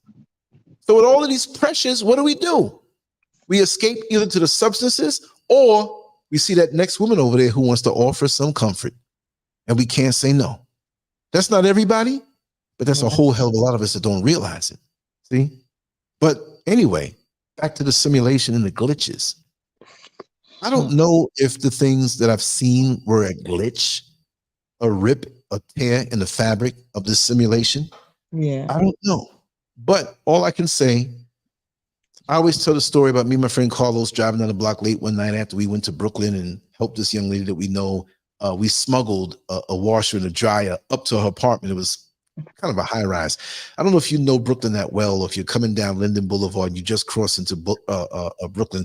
Across from the pink houses, there's these two big, tall buildings that are apartment buildings. It was those. They weren't allowed to bring your own stuff in, but you had to pay monthly, which was a high fee. So we hooked her up. We paid off the security guard in the back. Like, listen, we bringing this up there, right? Here, is this 100 or 200, whatever it was. Yo, I'm looking the other way, man. I'm taking a break. All right, bet. We went up. We brought the stuff. We took our van. We were hanging out. We went to the chicken spot, ate some nasty chicken that was good. You know what I mean? I wouldn't eat it now. That chicken from the chicken spot be the shit, though. Their 7-Up is more bubbly. I don't really eat that no more, but I'm saying, I remember, the grape soda. Whoa, it bites. You take a little sip. Oh, God, this thing, So anyway, macaroni and cheese. So we're heading down the block. And we get like about 6 car lengths from the corner, and it's just like warehouses and stuff. There was no doors in the back of the warehouse, but the warehouse, it had the high windows so you can't peek in. I see this thing. We both saw it. Looked like it was on fire, like the Human Torch in the Fantastic Four, but there weren't flames coming off of it. It was all contained within the silhouette. It had to be 9 feet tall, and it walked from right to left. Me and Carlos never got high. We don't do drugs. We weren't drinking. It was 3 a.m, but there was no fatigue. We were wide awake because we were 3 a.m. type guys. Yeah. Like in them days, 3 a.m, that's why I say, brings back memories. Inside joke, y'all. So we see this thing walk from right to left, but its feet might have made 3 or 4 steps, but it was like it was sliding forward. Right? What's the thing at the Atlanta airport that it's not a escalator that goes up, but it's flat. So when you walk, you feel like you're moving faster than what you really are. Oh Right? yeah. I know exactly what you're talking about. Oh, so that's what it was. And we couldn't believe it. It's like, what's happening? What? Oh my God. What? We looked, we got to the corner, gone. I remember being in Baisley Park, in the Lover's Lane, in another van that I had before that. And I was not reading the New York Times. I wasn't looking for the stock report. I was there like everybody else was. You know, when one car's there, you keep a little space between you and the next car, whatever. Mm-hmm. I was enjoying the festivities. And the young lady jumped up and she said, look at the woman. And she jumped back, way in the back. I'm like, you scared me. What's up? Who? He said, you didn't see her? She was standing, but she was a seer. I didn't see it. Mm-hmm. She don't get, I knew her from young. We always had a thing for each other. And every now and then, oh, you don't see your boyfriend no more? Let's hang out. But she was cool. I know her mother, I know her sisters. I know it's one of those things. You know, we weren't family, but we kept it in our circle. I can't see you now. I'm kind of seeing him now. Okay, no problem. Y'all ain't gonna last long. You'll see me in 2 months. But she saw this thing. You know, I gotta tell jokes in the middle of the stories. It's okay. She saw this thing, and she was like, Lance, we gotta go home. Take me home. Take me home. I said, come on, let's hang out somewhere else. I was trying to be slick because, you know, I wasn't there yet. She did. Like, damn, this thing messed me up. So I take her home and everything, and then she called me on the phone. She's like, Lance, this is very serious. You know, what I get from that, I don't want you to drive for the next week. I said, what, you crazy? I gotta make my money. I was driving the dollar van and everything.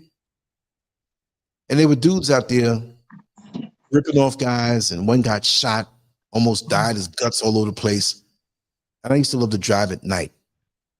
And the guys who were in the other side of the tracks, I knew most of them because I grew up in that area, but I didn't take a chance. He's like, good, you see, I told you. A lot of these guys are getting slashed up and a little bit of money gone. You would have been involved. I don't know how seeing that lady's face meant that, but I took it that way. Thank you for not going out there. Was it a glitch? Was it a warning? She said, the lady's face was so old looking. Old. She was like maybe 450 years old. Imagine a face looking like that. So we don't know. We don't know. We don't know. That's how they want us. They don't want us to know anything. They just want us to just live our life, pay bills, go to work, mind your business, don't question anything. Control. Because there's something that we are supposed to be getting on this level. And they titillate us with the materialism. It is nice and it is okay if you enjoy nice things. How are you going to walk in the mall and see some nice shoes that you can afford and say, oh, you know, I think it's better if I just go walk in the mud? You're not. Like right. What I'm saying, people get like that. They get into the whole denial thing. It's a balance thing. Don't go too much into that.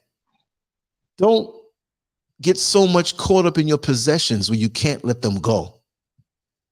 I learned that early, not because I read a book. That's just something internal. I said, this is not going to hold me.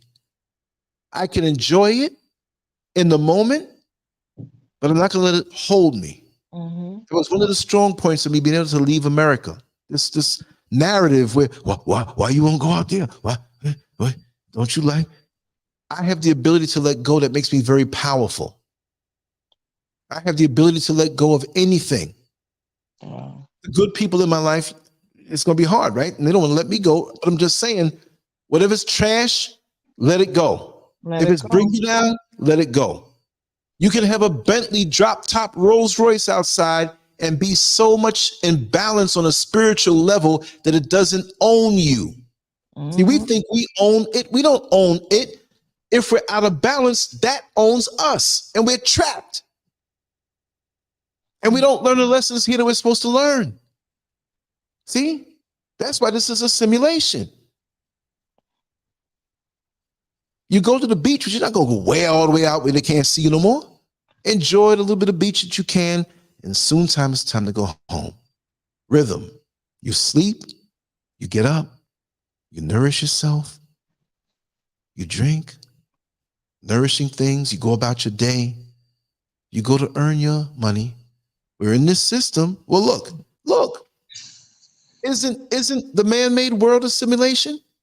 Yeah, it is. Because you got to take paper dollars. Let's just say it. Look, a whole lot of different countries listen to this. Whatever your currency name is, it is. Like here's the CD. CEDI, they call it. You got to take paper money and trade off your life force so you can get things. Okay. For those who eat chicken, you go to the supermarket. Oh, I got to get some chicken. That'll be you have three. Okay, that'll be $37.95, whatever it is. When you out in nature, who you paying the money to? It's free. That shows you right there. Yeah. There are places here that I drove through, or actually was in a van on going to different parts for 2.5 hours. On both sides of the road, it was a pretty flat dirt road. It wasn't narrow. It was like a wide highway, but it was a dirt road. You had to dodge the potholes and stuff. But looking over the horizon on both sides of that road, there was nothing but tall mango trees. For 2.5 hours on both sides, as far as I can see. Anybody who's been on a turnpike anywhere in the country, or let's just say the Florida Turnpike, if you've been to Florida. And there's a point where you get below Osceola County and the exits begin to get further and further apart. And you can look from one side over to as far as you can see, open land.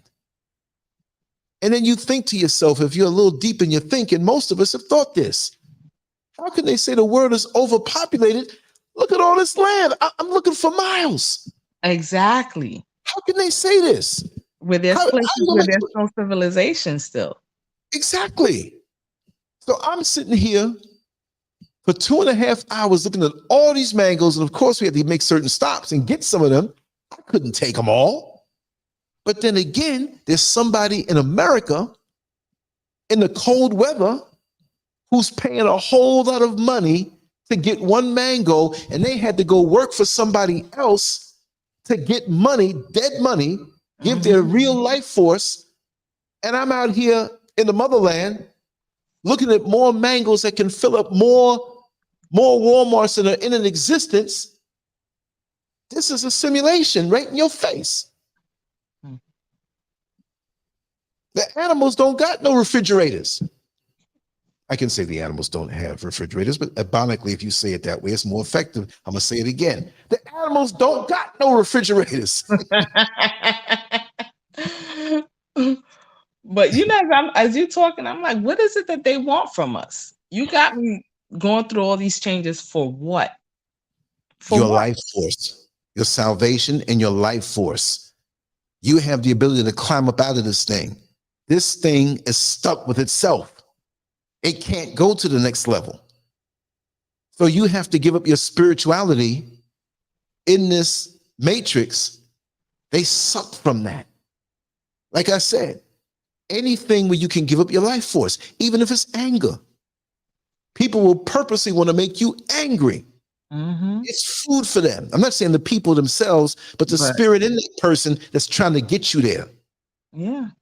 That's an orgasm for them. Ooh, he's angry. You're giving up energy. You're out of control. You're giving it.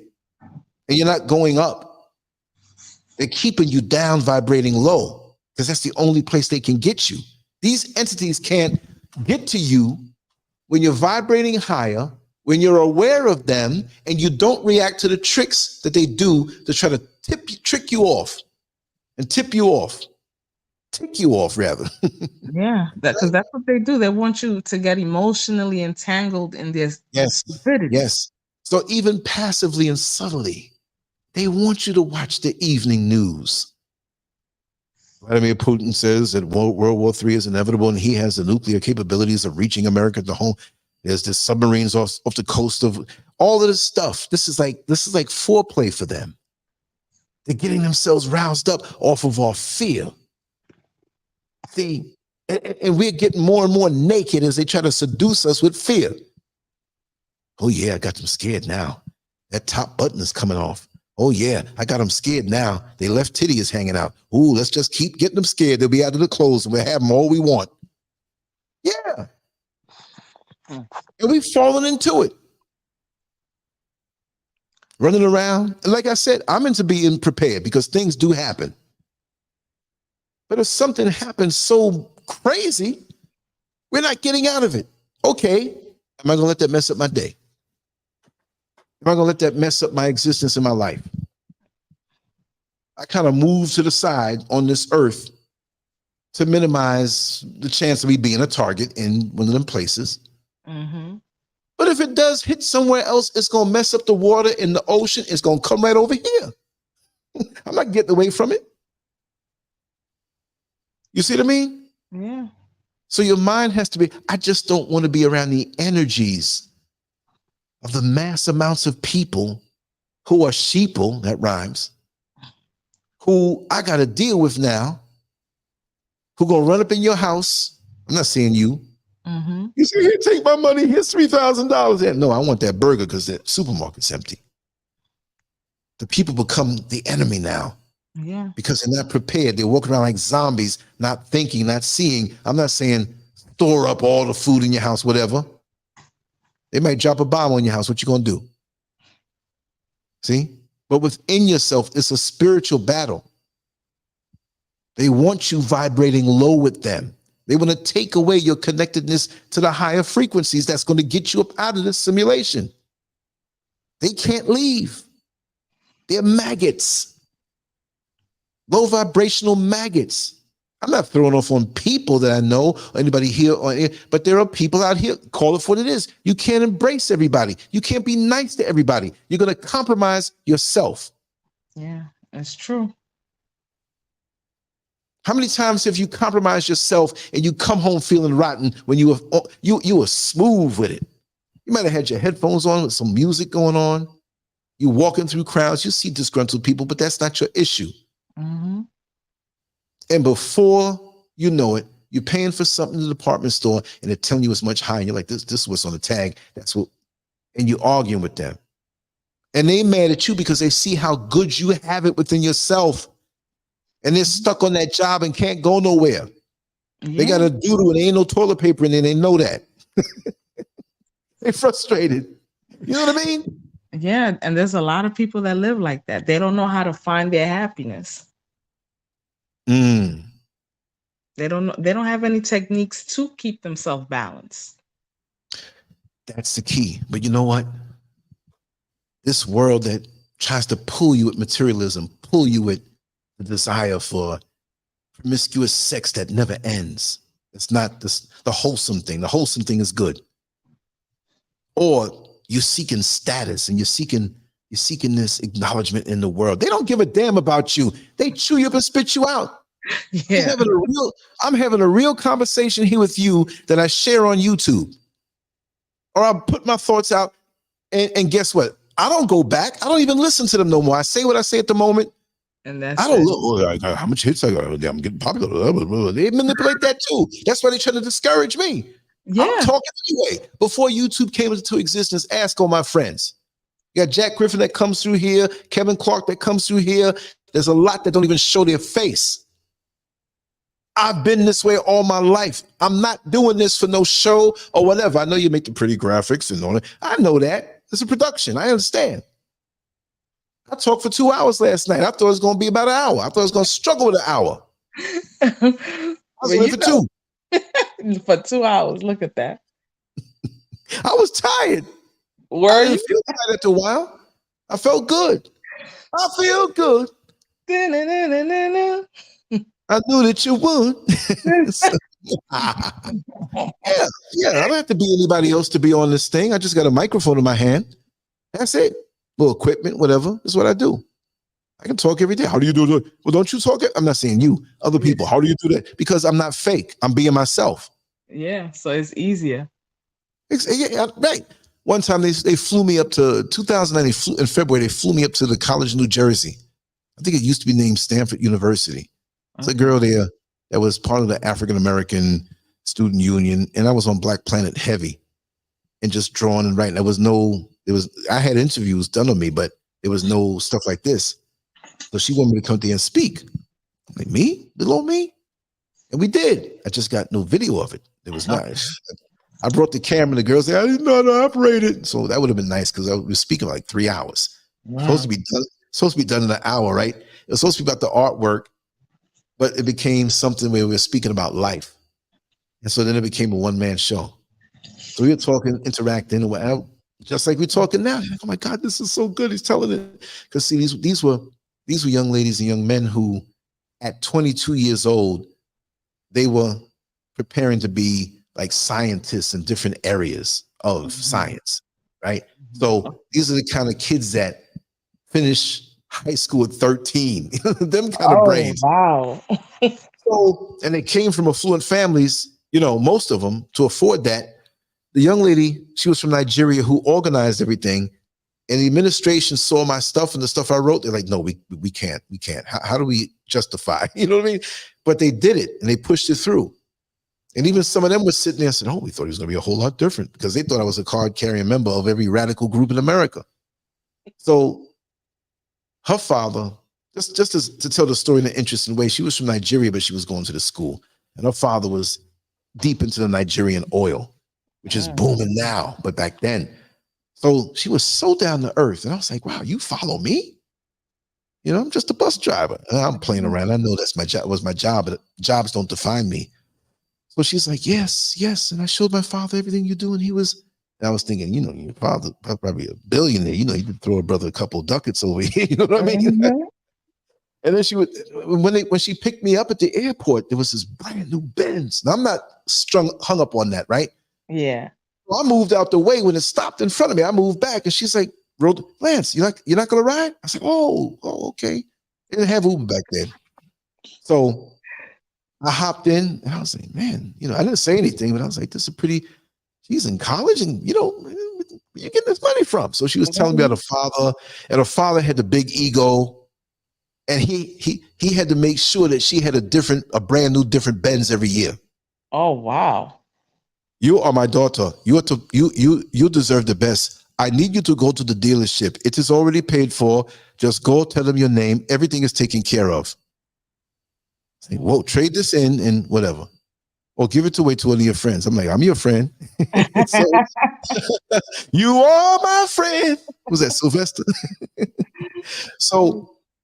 So when we were there, it became more of a thing, not about artwork. We started out with that, but because they were so like isolated, because you're not hanging out when you're going to do that type of work eventually, and they were brilliant, and they had families behind them, and they just really didn't know life. Most of them didn't have even or know what a relationship was like. Wow. So I'm like that gritty New York City cab driver who, you know, I'm not grimy, but they were asking me questions about life. And I was telling them experiences and stuff. And they're like, oh my God, tell us about this. That fascinated them. They were loving it. Yeah, they were loving it because their daddy never told them stuff like this. And I wasn't nasty. It was just life. How do you handle breakups? And what is it like to be, and you did this. And that's why I went on for 3 hours. And they had to like, okay, we need to, then I was outside for an hour and a half more, and most of them stayed there. We were having fun. Yeah. Because of vibration. And that's what you want to do. You want to vibrate at your highest, and you want to meditate when it's time to be quiet and throw out the trash, be who you are unapologetically. You have experiences. You can't hold them in. You know, you have women who have been violated. Like the young lady yesterday, her name was Robin also, right? We know your name is fake right now, right? I ain't mad at you. If I knew what I knew about the internet, I wouldn't be Lancescurv. I'd be like, you know, who knows, Bartholomew, whatever. You know my name. Googling me. I ain't got no secrets. People try. But yeah, you know, it's to stop you from ascending. We got two worlds that we're living in. We're going to continue for another 10 minutes or 15 minutes because Neil Frazier's coming on, but this conversation is so juicy, sweetheart. I don't know. We got to keep. We're gonna keep on going, but you making me talk a certain way. Before we go, yeah, for real. You're doing it for me. When can we do this? When are you free? I mean, I'm free. I have different days off. Well, we'll talk about that after. We'll talk about that after. Hell, if I can get you on after Neil Frazier, we'll come right on back again and do it. But see, and she'd be like, yeah, you retired. You can do that. But anyway. It's true. Your ass is retired. You could talk all day. I still got to go make donuts. Time to make Well, you know what? Look, if I was out there, I'd be like, let me get a little part-time work here and there. Because, when you on a fixed jammy, it's like, I can't do that right now. I got to wait till next month. Yeah, everything's expensive up here in the US of A. Everything went up. Yeah, I heard. But yeah, that's the thing, sweetheart. I do feel that this is a simulation, but it's a simulation that gives you a way out. And the way out is nature. Nature, everything is free. This is why they want to own up everything who carved out the boundaries of countries in the motherland? Who carved up the world and said, you got to have a passport to go from here to there? There's one time that was never that way. So who did this? Who says you have to be in this religion or that religion? Why can't you listen to the voice and the downloads that come directly to you? Exactly. We have to go through this and go through that. Queen.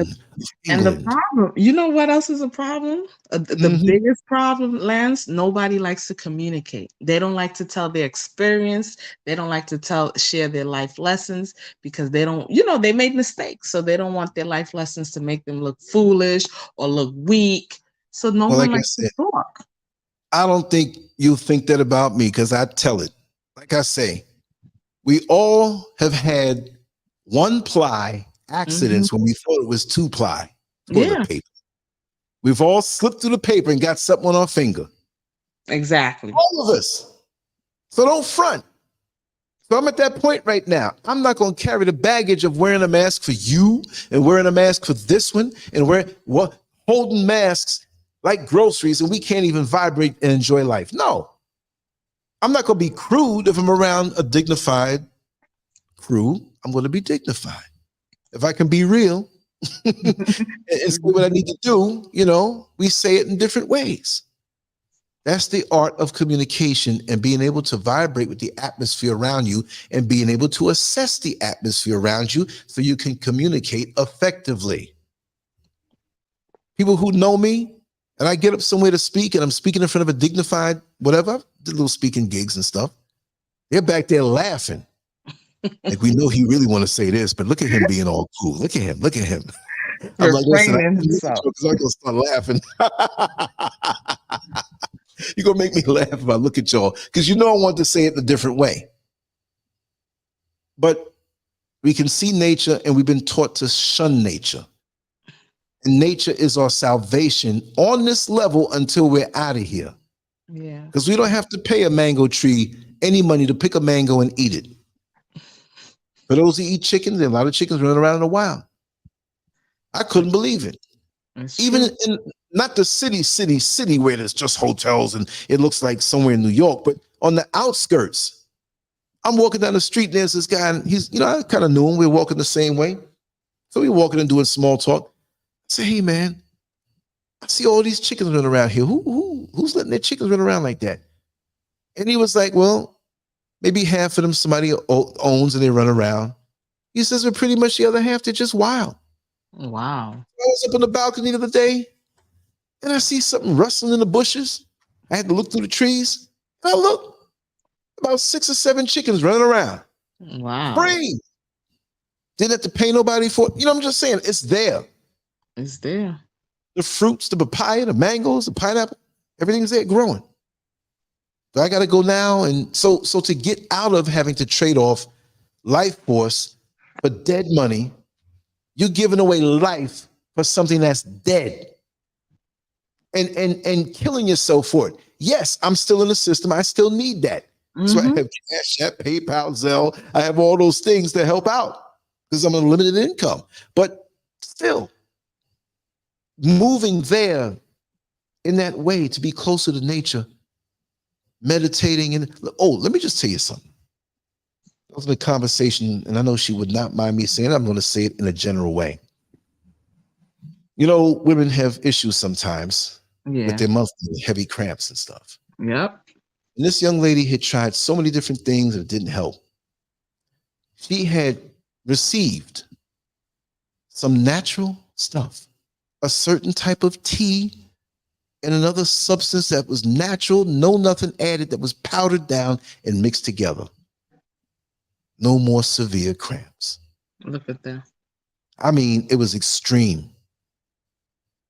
See, I speak to a lot of people. I speak to men, I speak to women, and I say it in a funny way. I got the girlfriend chip.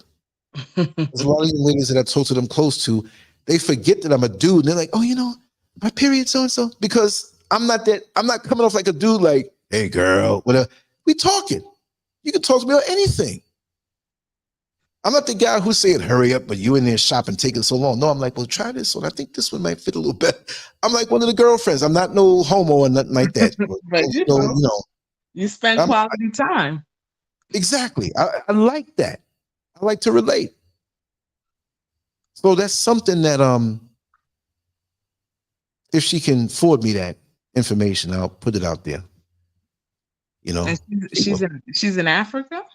No, she's in she's in the West. Yeah. Oh, okay. But she got the stuff from out here. Oh, look at that. Yeah. And there's a lot of things. That's why Big Pharma don't want you to touch these things. And then we get it. We don't know how to use it. No. Because lots of times it's like, well, let's use this for this and this for that. And we don't know that when we combine other things with it, it makes it more powerful. Mm-hmm. Like, what is it? I don't want to get it. What is it? From India, and it's good for cancer.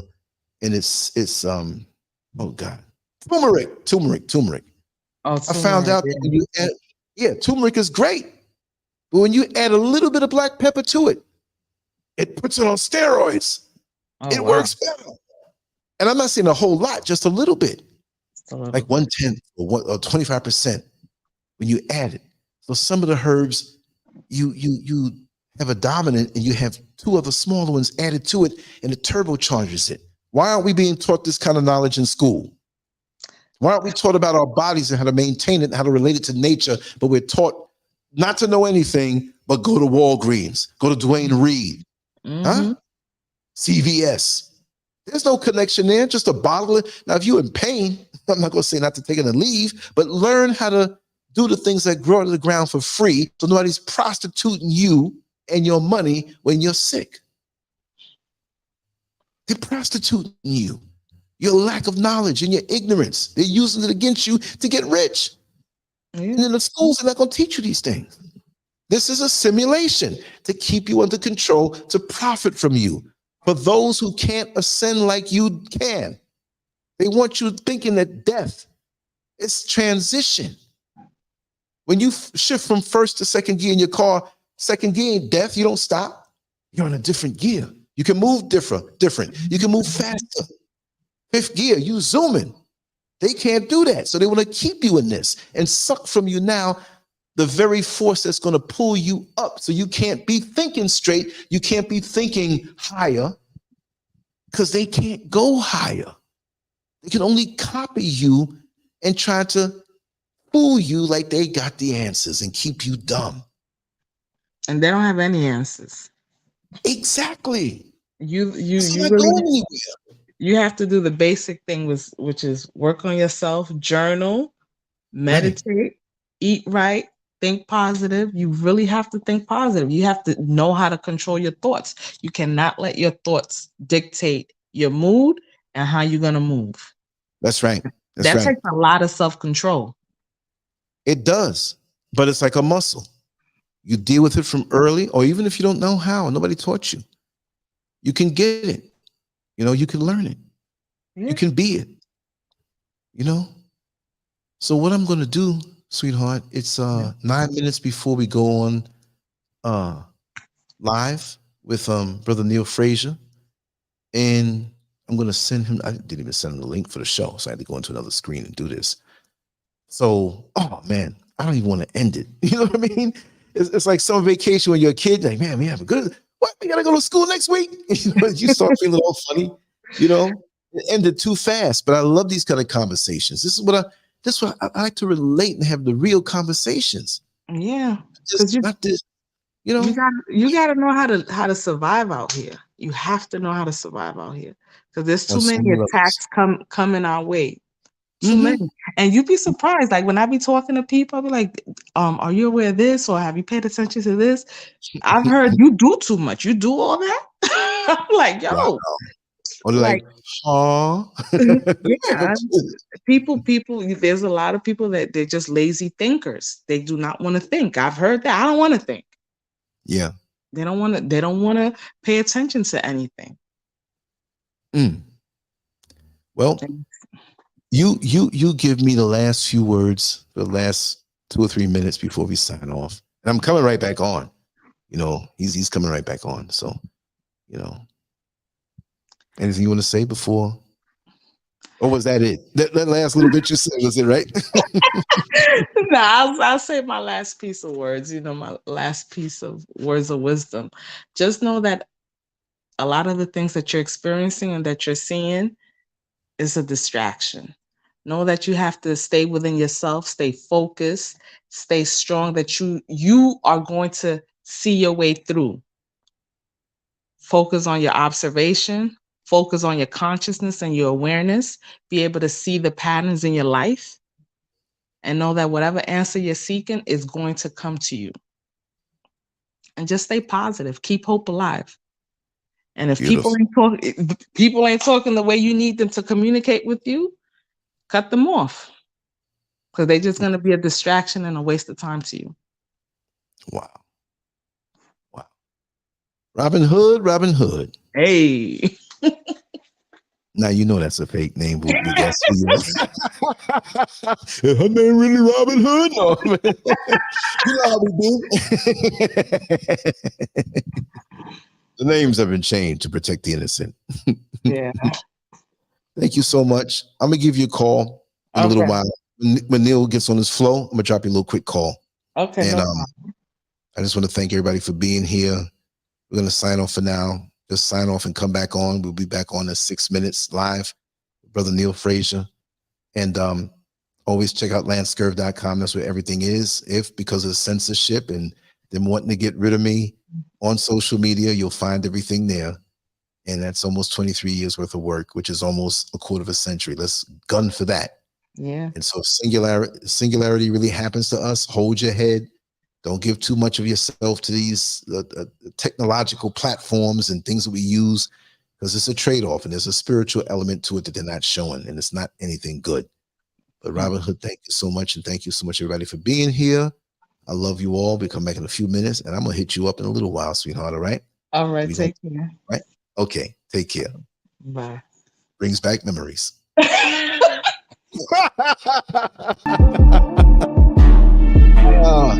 We'll see you soon. See ya.